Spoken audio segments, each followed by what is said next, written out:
The air hung heavy as Ava Thompson's final note still lingered in the room. Silence draped over the crowd like a thick fog, and for a split second, time stood still. Why wasn't anyone clapping? What had just happened? She had bared her soul through that song, but all she faced was an ocean of indifference. A whisper, sharp and cutting, rippled through the spectators, reverberating in my chest. "That's the poor girl, the one with the single mother." It struck harder than any applause could have. Why couldn't they see her for who she truly was, instead of just a label? Small and vulnerable, Ava only wanted to be heard, to find the acknowledgement she so desperately craved. Yet, in that moment, her powerful voice was swallowed by the dark waves of prejudice. Ava is only 9, a bright spark in a world constantly trying to dim her light. She had practiced relentlessly, pouring countless hours into creating a song that came from deep within her. I could still visualize her late-night sessions, headphones on, her tiny fingers dancing over the keys of an old keyboard, a treasure found at a yard sale, now bursting with dreams. Last night, she had taken that stage at the community center in Philadelphia, eyes lit with hope. But nothing. No claps, no cheers, only enswallowing silence. She bowed with a grace I tried to teach her, looking expectantly toward the audience. A glimmer of hope in her eyes quickly overshadowed by confusion and hurt. The pain of that moment was like a crushing weight on my heart. Could they not see the talent radiating from her? I felt tears gathering, ready to spill over, and just when it seemed we would have to leave, retreating from that moment like we were fleeing a raging fire, an unexpected figure rose from the back. The gentleman in the charcoal blazer, tall, stoic, stood there alone, a stark contrast to the judgmental gazes around him. He didn't offer a smile or a word, just began his steady march toward the stage. What compelled him? What change did he seek to inspire in this moment of pain? Each step echoed the courage we all needed to find. Ava may have felt alone, but maybe, just maybe, she was about to find an ally in a world that often overlooked her. I remember the moment everything shifted. The room buzzed with whispers, eyes darting among the judges. Anxiety gripped my chest. Then he appeared, the man in the charcoal blazer. His presence was magnetic, pulling me away from the urge to flee. This didn't feel like an end. It felt like the start of something new. My name is Maya Reeve, I'm 33, and my daughter, Ava Thompson, and I navigate life together in a small town in southern Indiana. Here, everyone waves but notes every detail, the kind of place where folks smile in the aisles but discuss your single status later over coffee. I've lived here my entire life, blending into the background like a shadow, but moments like the community center showcase remind me of my outsider status. I work hard. By day, I'm a janitor at the Middle Community Center, and by night, I serve fries and shake milkshakes at a 24-hour diner off the highway. It may not be glamorous, but it's honest work. It ensures Ava and I have what we need. Ava is the light of my life. Soft-spoken, she's all heart. She doesn't chase trends or care about fitting in. Instead, she dives into music, a realm all her own. Since 7, she's been crafting little tunes, recording them with comments like, "This one feels like rain," or "This one sounds like missing someone." Last spring, I found her a used keyboard at a garage sale for $60.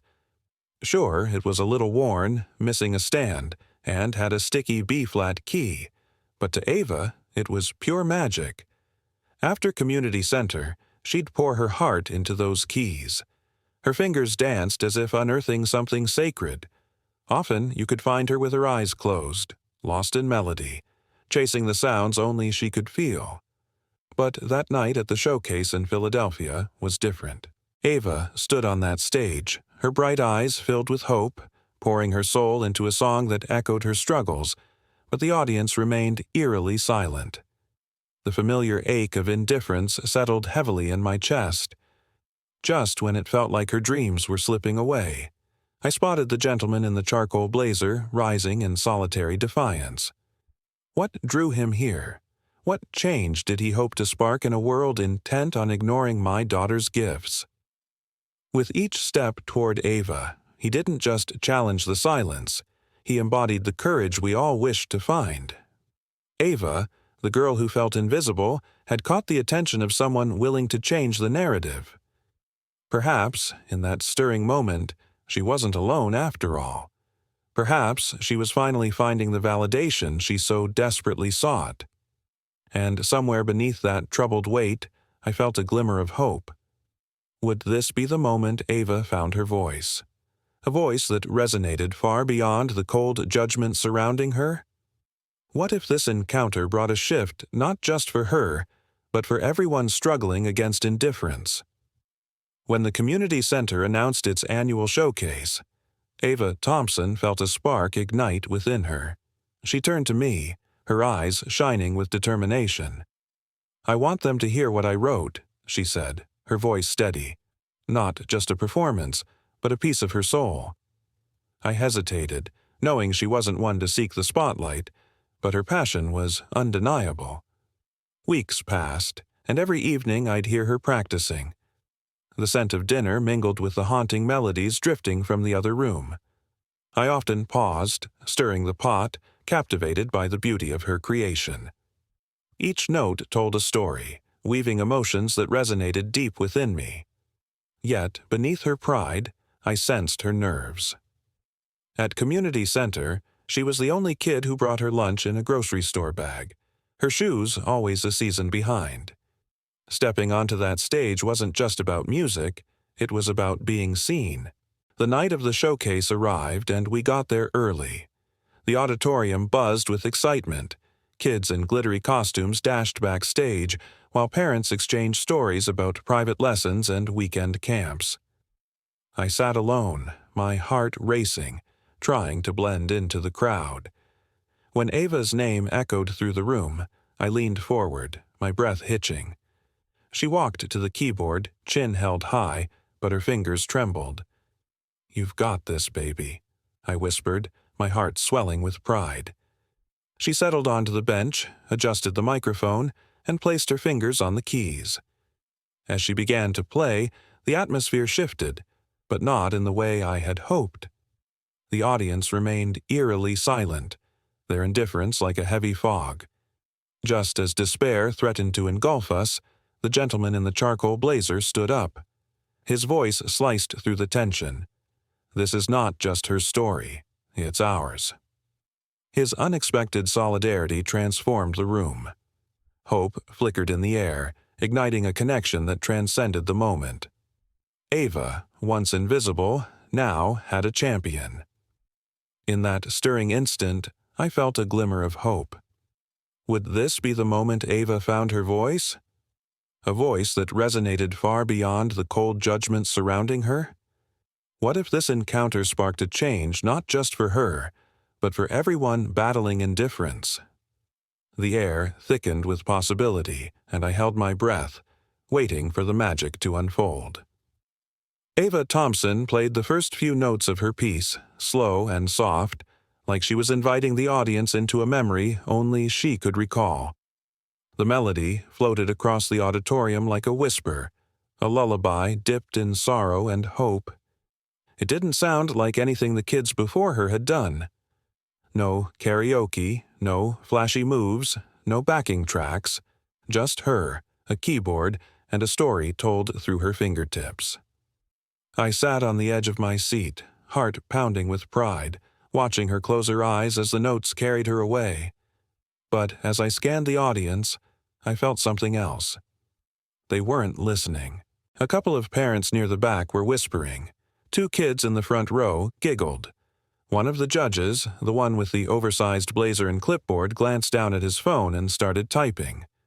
The woman next to me pulled out a pack of gum, as if she were waiting for an elevator. And then I heard it clear as a bell. "She's the poor girl, the one with the single mother." The words didn't just hit my ears, they struck my spine. I turned slightly, trying to see who said it. But I didn't need to. I already knew the type. Someone who'd never had to explain to their kid why Santa only brought one gift. Someone who never had to choose between fixing the car and paying for field trip fees. I bit the inside of my cheek hard enough to taste metal.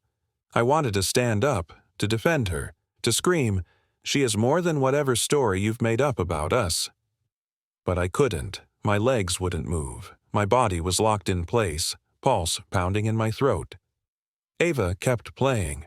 Her hands never faltered. She poured herself into every note like it mattered, like someone out there would understand. But they didn't. Not that night. She finished with a soft, unexpected chord that hung in the air, delicate and unresolved. Then silence. She bowed just like we practiced, holding it for a second. Her head came up slowly, scanning the room. No claps, not even a few out of politeness. Someone coughed. A chair creaked. Suddenly, the room dimmed, and Ava found herself back in her childhood bedroom, surrounded by the aroma of her mother's baking. Warm chocolate chip cookies that filled the air with comfort. The sun streamed through the window, illuminating her scribbled sheet music aligned with self-doubt and dreams. She remembered the comforting embrace of her mother, whispering assurances. "You can be anything you want, Ava." Tears stung her eyes as the melody she played echoed softly against the walls, a love letter to her past and a silent scream for the recognition she longed for. In that moment, would she find the courage to rise above the indifference? Would the gentleman in the charcoal blazer's words ignite a spark of change? The air thickened with possibility, and I held my breath, waiting for the magic to unfold. The judge in the middle shifted in his seat, clearing his throat as he flipped to the next page.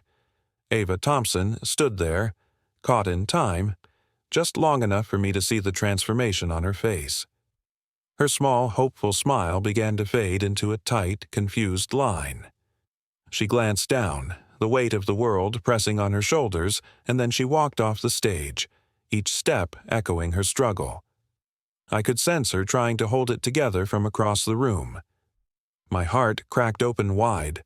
I wanted to leap from my chair, wrap her in my arms and carry her away from this place, these people who couldn't see the brilliance within her.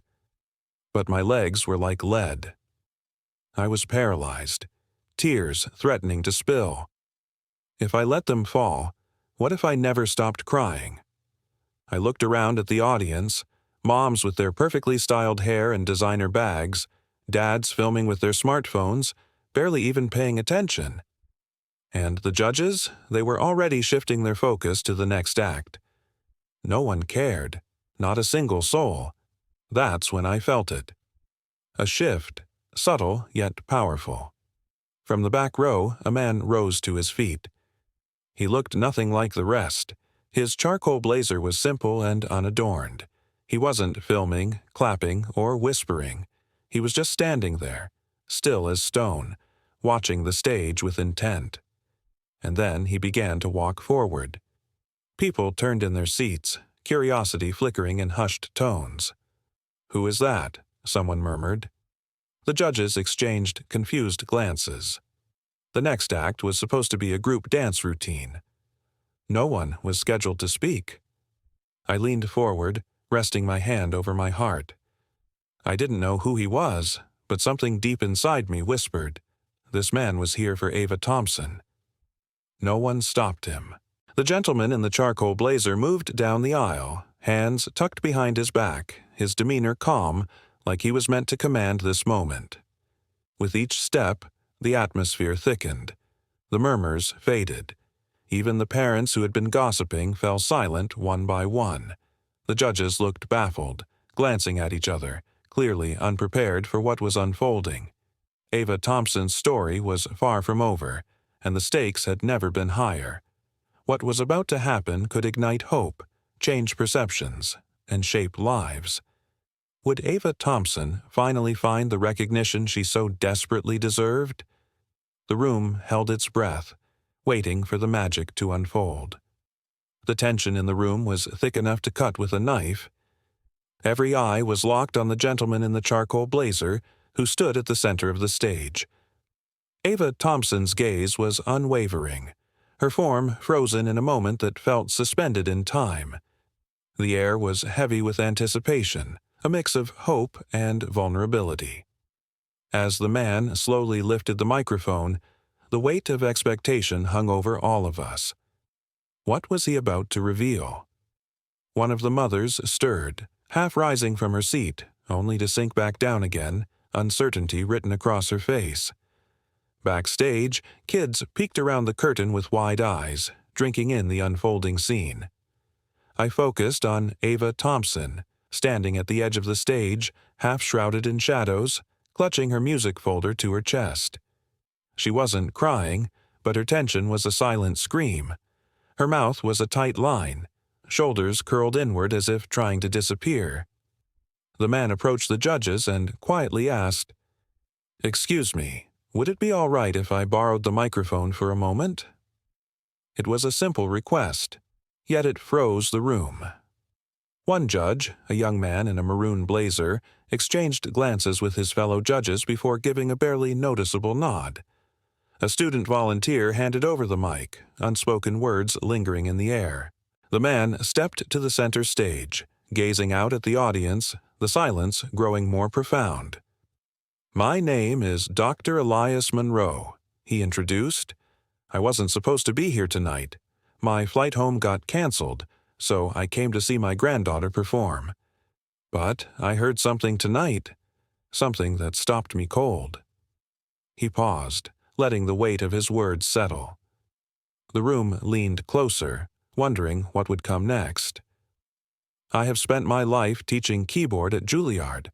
I've trained concert pianists, composers, and soloists. Yet, in all those years, only a few pieces have ever moved me like that little girl's music tonight." The silence morphed. It transitioned from awkwardness to reverence. He glanced toward the side of the stage, eyes warm. "Ava Thompson," he called gently. "May I ask, did you write that piece yourself?" Ava Thompson nodded slowly, torn between the urge to smile and the instinct to flee. "Ladies and gentlemen," he continued, turning back to the audience, "that was an original composition.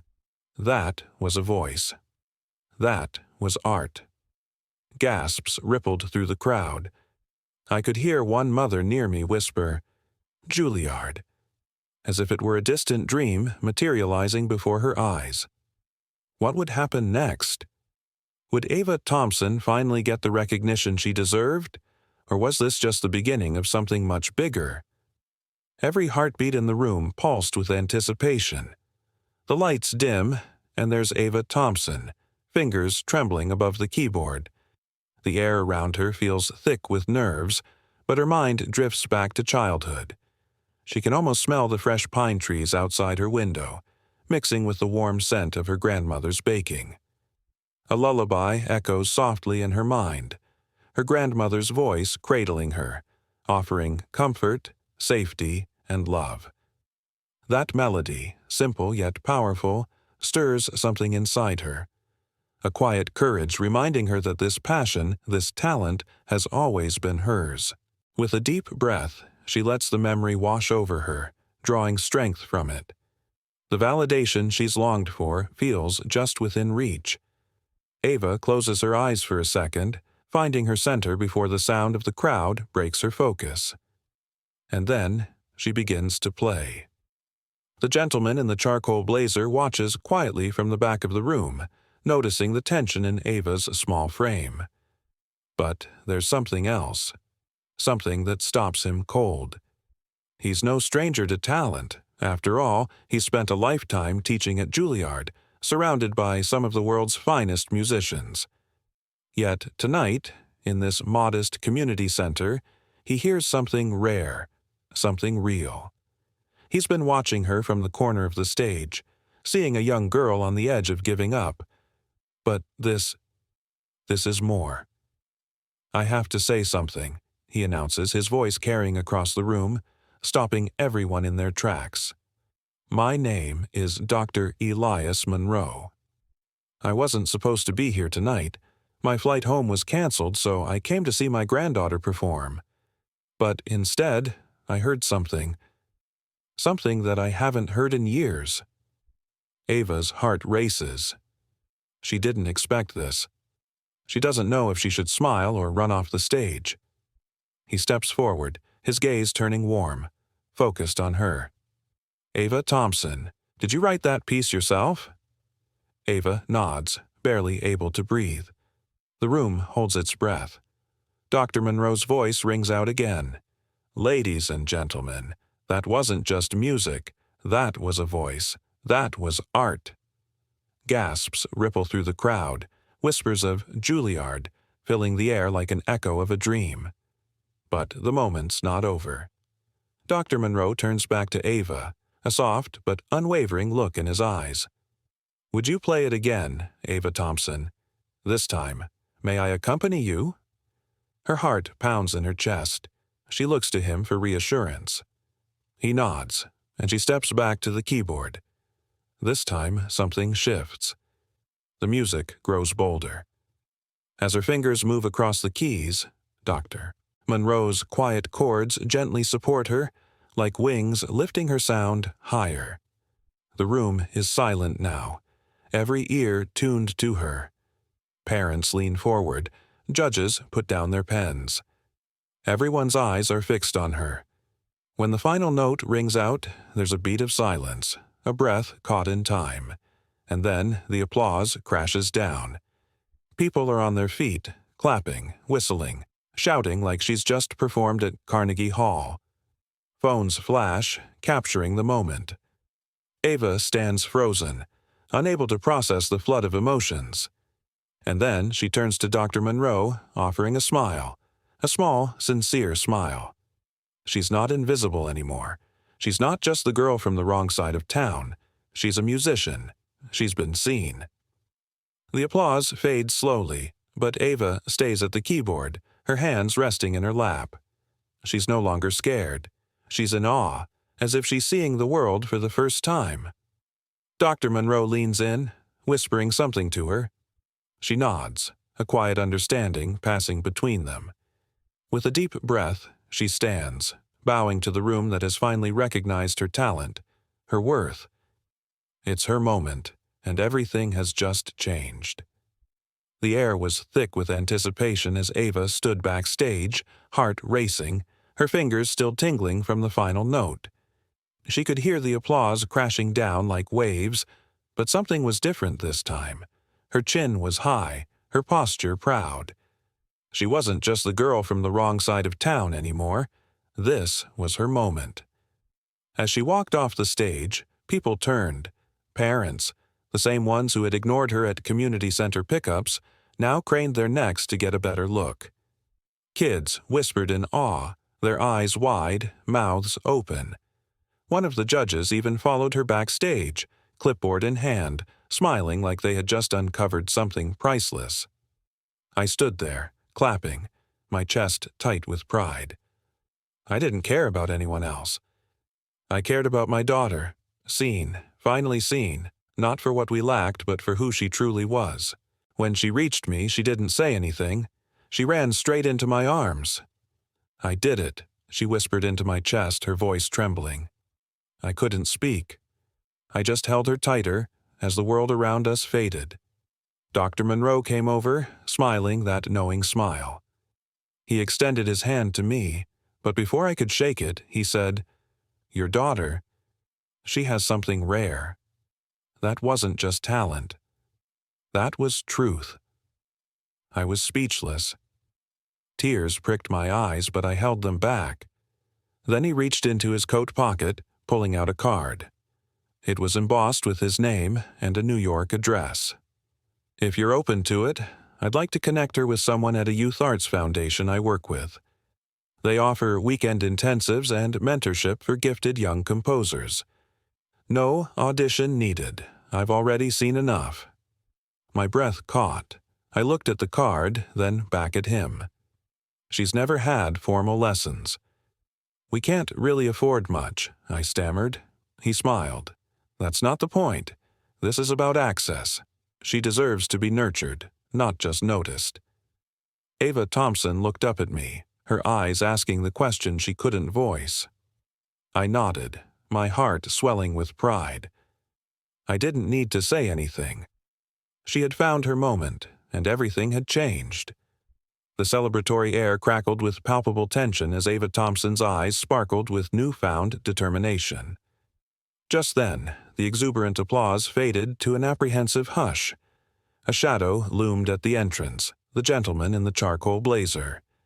He stood motionless, a haunted look in his eyes as if he bore witness to a looming storm.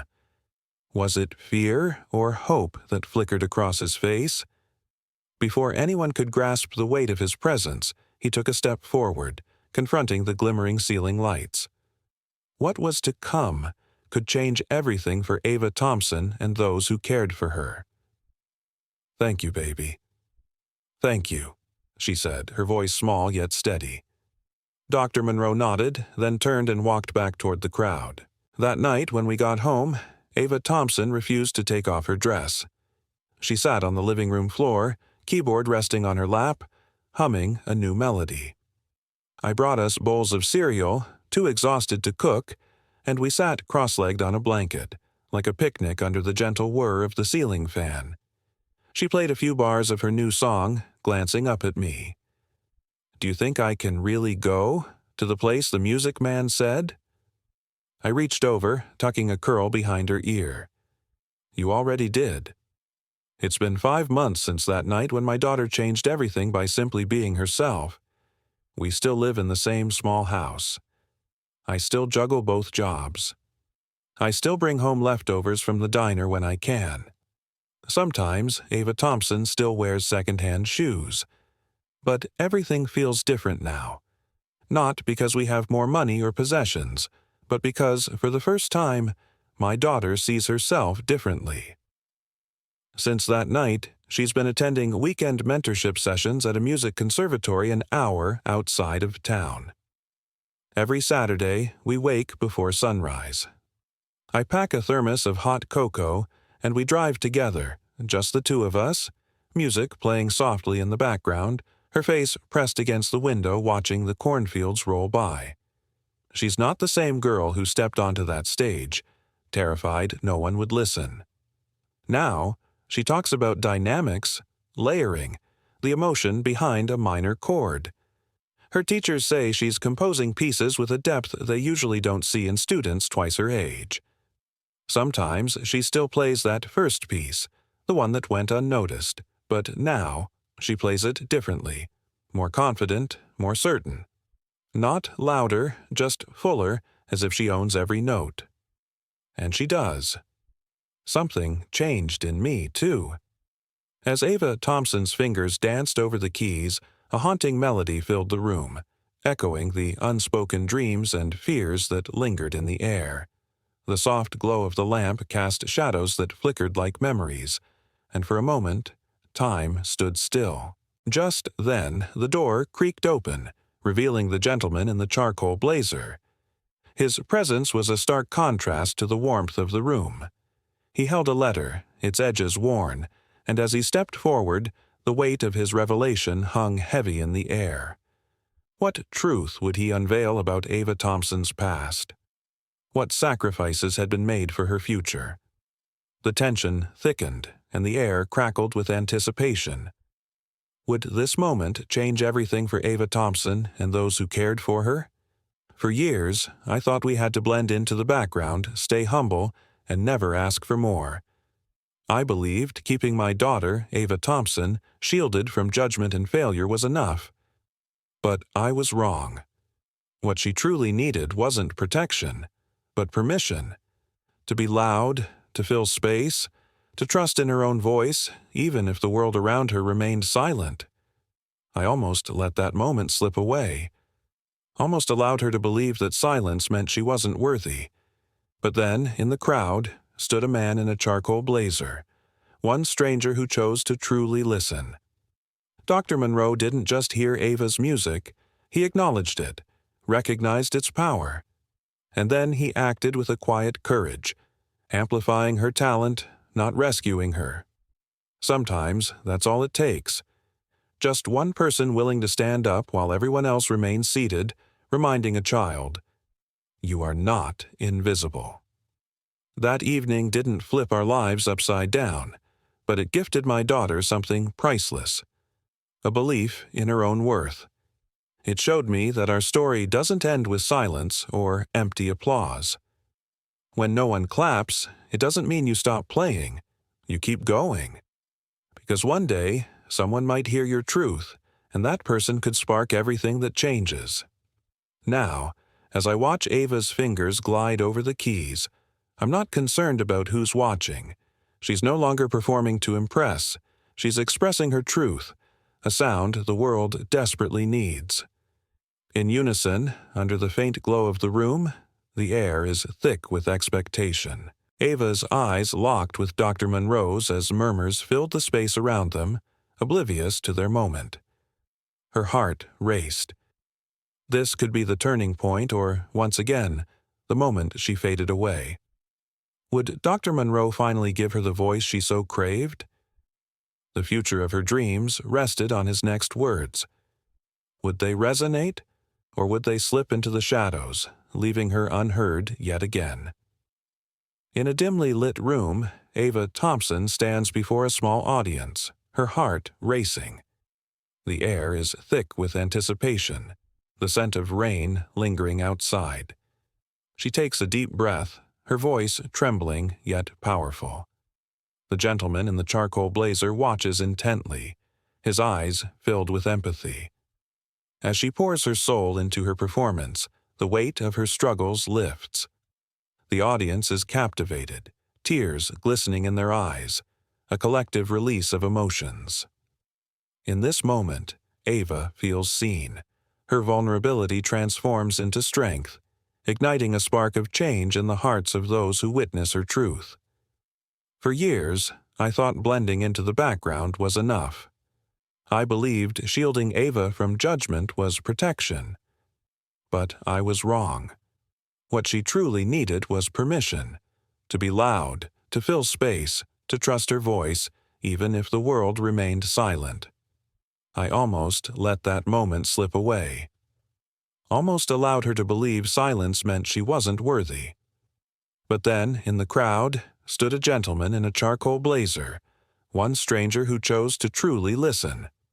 Dr. Monroe didn't just hear Ava's music, he recognized its power. He acted with quiet courage, amplifying her talent, not rescuing her. Sometimes that's all it takes. Just one person willing to stand up while everyone else remains seated, reminding a child, "You are not invisible." That evening didn't flip our lives upside down, but it gifted Ava something priceless, a belief in her own worth. It showed me that our story doesn't end with silence or empty applause. When no one claps, it doesn't mean you stop playing. You keep going, because one day, someone might hear your truth, and that person could spark everything that changes. Now, as I watch Ava's fingers glide over the keys, I'm not concerned about who's watching. She's no longer performing to impress. She's expressing her truth, a sound the world desperately needs. Under the faint glow of the room, the air is thick with expectation. Ava's eyes lock with Dr. Monroe's as murmurs fill the space around them, oblivious to their moment. Her heart races. This could be the turning point or, once again, the moment she fades away. Would Dr. Monroe finally give her the voice she craved? The future of her dreams rested on his next words. Would they resonate, or would they slip into the shadows, leaving her unheard yet again? If this story resonated with you, if it made you feel, reflect, or remember your own moment of being overlooked or finally seen, share it with someone who needs to be reminded that quiet voices still matter. Comment below and tell me your story. Tell me about the person who stood up for you or the moment you found your own voice.